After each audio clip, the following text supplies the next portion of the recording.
Hello friends, I'm back. I just finished Tower of Dawn, or as I like to call it, Chaol's Healing Holiday, aka watching someone do rehab stretches for 672 pages. Yeah. The book that everyone said I could skip, and honestly, I wanted to. But I pushed through and I have thoughts. Before we get into that, you might be wondering, or maybe not, honestly, who cares? Nobody. But you might have noticed that I have disappeared for the last 2-3 months. And that's because, my dears, mental health breaks are very important. And now I'm back and better than ever. So here I am. First and foremost, this is not going to be a Savaging Mass Can Do No Wrong type of review. It's going to be a let's be real one, all right? I'm gonna get deep and dirty into these because I really have a lot of thoughts. I have struggled for, I would say, almost an entire year with the tandem read of Empire of Storms and Tower of Dawn. And today I really want to talk about Tower of Dawn because I feel like the reason why it's taken me so long, and quite frankly, I almost entered without the almost a reader's slump because of this book. And I want to talk about why. First of all, I want to say this is my opinion. I know there's a big fandom out there, and there's a lot of people who think like me about this book. There's a lot of people who love this book, which is crazy to me, if you ask me. A lot of people out there who think this book is one of the best ones in the series. I cannot relate to that. No. But I will say, however, I think it's an important one to read. And although I struggle for many reasons with it, I still recommend not skipping it. But before I get ahead of myself, let's get into it step by step. Sarah J. Maas looked at our emotional wreckage that is Empire of Storms and said, what if, hear me out, what if we went on a little detour here? And let me tell you, this was not a detour. This was a road trip to an entirely new continent with a tour guide that resents fun. Yeah. In 672 pages, you'll arrive at plot relevance. Maybe. Bombast. So here's the thing. Tower of Dawn is slow. I think we can all agree. You might like it, you might hate it, but you will agree. If Empire of Storm is like wildfire, this one's a candle that flickers for 600 pages. It's not action-packed, it's emotionally unpacking. And depending on what kind of reader you are, that's either going to hit deep or really make you consider DNFing at chapter 12 or 30, even 60. You'll still be thinking about it. Trust me, I know. Breaking news, everything is bad. It's just as terrible as you imagined and probably worse. It follows Chaol and Nesryn as they travel to the southern continent away from all the alien chaos. The goal, ask for help. The result, mostly intense therapy, but also some political drama and a little bit of an unexpected love story here that I did not initially see coming, but I didn't mind so much in the end. In fact, I liked it, I would dare say. Mind you, if you haven't read it yet, my spoiler-free advice, go in knowing it's going to be a completely different tone from all the other books in the series so far. And to come, in fact. Don't expect armies, don't expect dragons, maybe a little, but not that much. Huh? What are you eating? I think she's eating my cereal. Anyway, expect healing, lots of healing, character growth, and a lot of inner monologues. A lot. Jesus Christ, what can we do? Absolutely nothing. It was good knowing you, Tom Lee. I can't say the same. That was unnecessary. I frankly tried to think how to do this video in a way that I can make it spoiler free, but I can't. I need to rant about it. So if you have not read this but plan on reading it, it hurts me to say, but you need to go. Please come back for another video, but you need to go right now if you don't want to be spoiled, because I'm about to rant, okay? In a very spoilery way. Be warned. Just so you know. Goodbye. See you, hopefully, soon in another video. Okay. You're gone, right? Okay. Now that we are alone, the fun begins. As I mentioned already, this book moves slower than a snail in a traffic jam during a snowstorm in high heels? Listen, there were chapters where the most exciting thing was somebody describing a curtain. And the curtains were not even plot relevant. They were just curtains. That's me in the corner. That's me in the spotlight, losing my mind. There were moments where Nesryn visited her family and there was nothing added to the story. There was no relevance. We just got to know Nesryn's family for no reason. Okay, I get it. It's supposed to bring emotional depth into the character, blah, blah, blah. Still, irrelevant into the whole world that we are experiencing, the whole war that we're trying to unravel with the other books. It's just, why? I just want somebody to tell me why. And yes, okay. The last 100 pages, incredible. Absolutely explosive. I threw my book across the room. Enjoy at some point, I'm sure. But why? Why must I cross this Sahara desert of, do I even care about this subplot to get there? Like, quite literally, actually. Why? Look, I don't hate Chaol. He's fine, functional, like plain toast. That's alright. But did we need an entire book, an entire novel dedicated to his emotional leg day? Did we really? Did we? I don't know. Every time he opened his mouth, somewhere in Aurelia, Yrene rolled her eyes, and so did I, on planet Earth, mind you. I get that, he's healing physically, emotionally, spiritually. What about me, Sarah? Who's gonna heal me from this plot detour? Let's reel our emotions back in. Chaol, the man everyone loves to hate, myself included. He starts this book paralyzed, bitter, full of self-loathing, like it's his full-time job. And honestly, at first I was like, I cannot do 600 pages of this man's negativity. Afterwards, I still thought the same, but there were several things redeeming the whole thing. The way Sarah writes his healing, both physical and emotional, is actually well done. It's uncomfortable. He's forced to confront the fact that he's been judgmental, hypercritical, and afraid. His journey is slow but real. And while I still didn't end the book loving Chaol, I did respect him, which frankly, it's an achievement. It's an achievement. And Yrene towers. Let's be honest, Yrene carried this book. For me, this book was Irene's book more so than Chaol's. I do have conflicted thoughts and emotions about her character development throughout the book, but I won't deny she's a badass healer with zero tolerance for self-pity. And watching her call Chaol out was kind of satisfying, I won't lie to you. She's compassionate, yes, but she also has boundaries and brains, which is nice to see. I love the fact that she was not there to fix him, but to challenge him in a way, or in several ways. She has her own mission, her own trauma, and her own story arc is just as strong as his, if not more, in fact. Now, the romance actually worked for me, I would say. I think they're made for each other in a way. Not in a swoony, crying on the floor kind of way, but more in an adult, grounded way, which was like a breath of fresh air. Your mates or whatever. It was really grounded bonding, which I appreciated to see, and I believed it. It's a slow burn.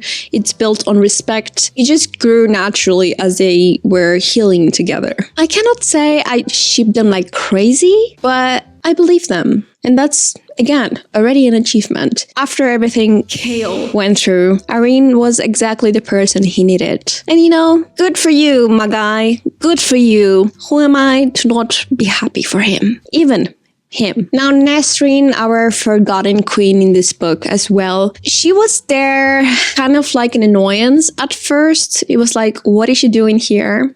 You have no purpose. Sarah ended up giving her a purpose. Honestly, her storyline with Sartak, this man, was the breath of fresh air that I really needed in this book. She's out there flying on giant birds, discovering the Valg plot. Well, Chaol is back at the palace, crying into his emotional wounds. And Sartak, my man had main character energy, for real. The whole dynamic felt adventurous, cinematic, and just fun in general. I actually loved learning more about all of Sartak's people, the people in the mountains. I forgot the name right now, whatever. It was interesting. Those chapters were actually the only thing kind of making me move forward in the book, because even though I was done in reading this with Empire of Storms, I would always get stuck when it came to the turn of Tower of Dawn chapters, because I just couldn't. One would think, okay, you can, get a bit of tension, excitement, and adventure for Empire of Storms, and then pause a little bit with Tower of Dawn, which is a lot slower and a lot more, political dilemmas and problems and stuff, more so than war. But I just couldn't. It was too big of a shock for me. It was very difficult. I will tell you that. Right here, sitting in my pajama pants with a straight face, I hated it. I really hated it. I thought about stopping the book, completely dropping Tower of Dawn so many times. It was making me drag the whole read so much. Again, for almost an entire year, I couldn't finish this tandem read because of Tower of Dawn. So please do. Eating time. Again, please forgive my excitement when I talk about my emotions going through this book and how I lived it. I want to emphasize again, it's only my opinion. I can also see all the good things in this book, but it was so difficult for me that I almost dropped not only Tower of Dawn, but also Empire of Storms just as because of Tower of Dawn. It was really, really frustrating for me because I could also appreciate what Sarah did in this book with the southern continent. It's gorgeous, it's dense, it has history. It just expands the world and makes the world so much richer thanks to what she does in this book with that. And I could appreciate those things. There were really a lot of things that I loved about this book, but the pacing, I think more so than everything else, the fact that we were going through the same emotional problems constantly. And I know that's also reflective, is that how you say it? Of actual real life, right? I mean, that happens. It does show you how human beings go through emotional wounds over and over again sometimes until we heal them, if we manage to. Oh my god, all this excitement. I need some water. 1 second. I think I dropped some water on me because I'm a little pee, but anyway, all this talking got me dry. My man. Okay, where was I? Oh, the hatred. Loathe entirely. I don't hate it, but it was difficult. It was a difficult read for me. Anyway, back to the reasoning. Like I said, the world building here was absolutely stunning. Sarah clearly put effort into this new culture, the Kaganet, the heirs, the Rookin Riders. That was it. That was the name. The Healer's Tower. It is incredibly rich, but it also is a lot. Lore dump levels of a lot at times. There were moments where I was impressed, and there were moments where I was like, what? Who's that sibling again? What am I looking at here? I don't know, but it doesn't look good. That looks bad. Yeah, it's probably bad. Still, it makes the world feel bigger. It's really the first time where the story really acknowledges that Aurelia isn't the only place that matters in this world. Touching it briefly upon the Valg lore. Okay, so here's the thing. This book has some of the most important lore in the entire series. Really. And nobody talks about it. Or maybe they do. I don't know. This is one of the main reasons why I don't think this book is keepable, as much as I would love to say so. It's not. The Valg infection, the healers being able to remove it, we all learn that in this book. And that is absolutely going to be key in the finale, Kingdom of Ash. So yeah, Tower of Dawn, maybe slow. It is slow. But it's quietly loading all the, end game data. Big words for me. I know. While we're yawning through political meetings and emotional therapy sessions, Sarah is quietly laying the groundwork for literally saving the world. No biggie, I guess. Has to face his guilt. Yrene has to confront her own pain. Nesryn is trying to find where she belongs. It's deep. It's reflective. It's beautifully written at times. It also demands a lot of patience.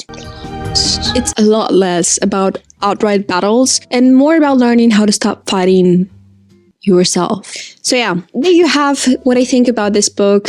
Many things didn't work for me. Some others did. I think it's definitely clear I didn't love this book. The pacing was, as I said, very rough for me. It took forever to get going with it. Some of the dialogue felt repetitive. We were circling the same emotional beat 10 times before moving on. And while I did appreciate all the themes, I don't think the story needed to be this long to make its point. It's powerful, but it's bloated. It could have been a lot shorter, in my opinion. My very humble opinion. Basically, Tower of Dawn is the literary equivalent of eating your veggies. You don't love it, right? But you know it's good for you. It's like when your friend invites you to a wild party and you show up to find a PowerPoint presentation of their summer internship. And you sit through it because you love them. And in the last 5 minutes, they throw cake at you and it's amazing. But you still sat there for 3 hours watching slides on supply chain logistics. So yeah, I'm glad I read it. I appreciate what it did. Sort of. This is fine. I'm okay with the events that are unfolding currently. That's okay. Tower of Dawn wasn't my favorite, but I guess it did change the way I see the series. It gave Chaol a real redemption, introduced one of the best characters in the saga, expanded the world, set up everything that's about to go down in Kingdom of Ash. If I have to give it a score, I don't even remember how much I gave it on Goodreads. I have to check, but I'm too lazy to get up right now, and I'm in my pajamas again, so I'm not about to put myself through that, but if I have to think about it now, I would give it a 2.5 stars. Maybe even 2. I don't know. I'm feeling a bit generous today, not gonna lie to you. I am so happy I got this out of my chest right now. You have no idea how long I have been trying to make this video or have been wanting to make this video, but now I'm back.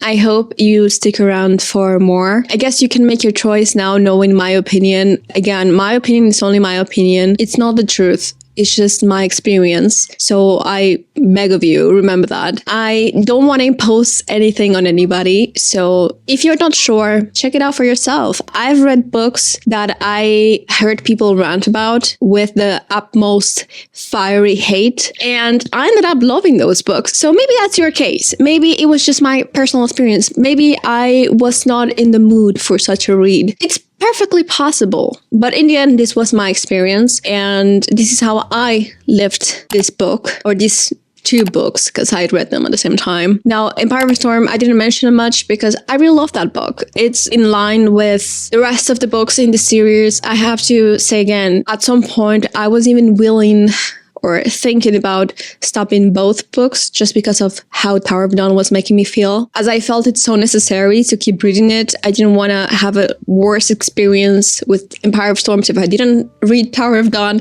It was a bit messy in my mind. I had a conflict mentally about this for almost an entire year. I think about 2-3 weeks ago, I finished them finally, both of them. We did it! We did it!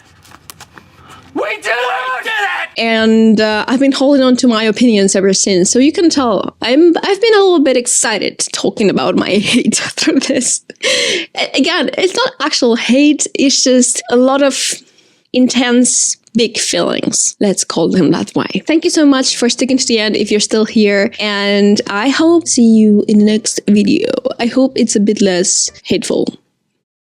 Let's say. We like to have fun around here and laugh, and I hope you still laughed. So anyway, I'm just gonna shut up now. I'm just gonna go put on the other half of my pajama and call it a day. Ciao, ciao. Chaol. Chaol. Chaol. Chaol. Chaol. Chaol. Chaol. Chaol.